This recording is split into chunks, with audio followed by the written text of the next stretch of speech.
You're looking at Los Angeles. Demonstrations are happening right across the United States today to oppose the Trump administration.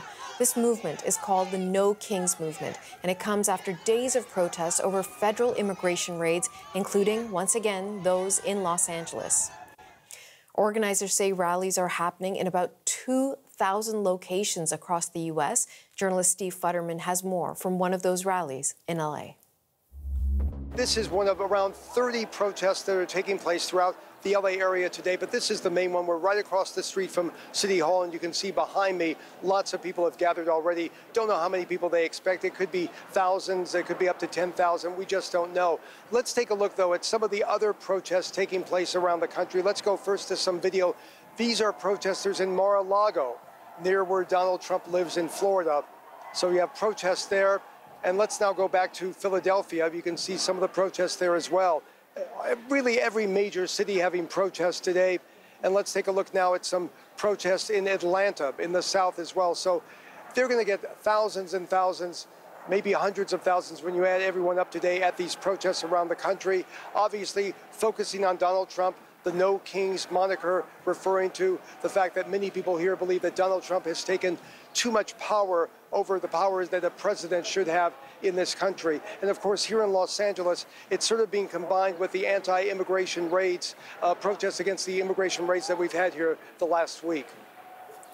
And so the people attending these protests, what are they hoping to accomplish, Steve?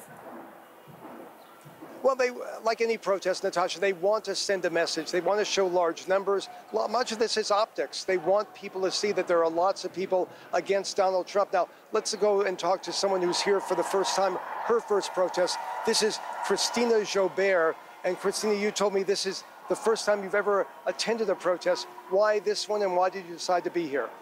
I think because like our country is suffering right now. I think people are suffering, and it doesn't really matter who you voted for.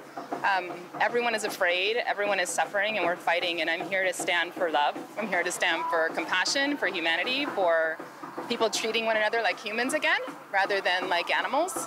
And I know a lot of people are here against something, but I do think there needs to be some people that stand for something, and I just want to save what we love in this country. And tell me your thoughts about the Trump administration policies the last few months. Have they bothered you? Yeah, I think they have, but they bother me because they cut to the core of what makes us human, and they force us to lose our ability to respect each other and show compassion and love for each other. And I think there's policy, and then there's the tactics, and I think the way we're going about it hurts.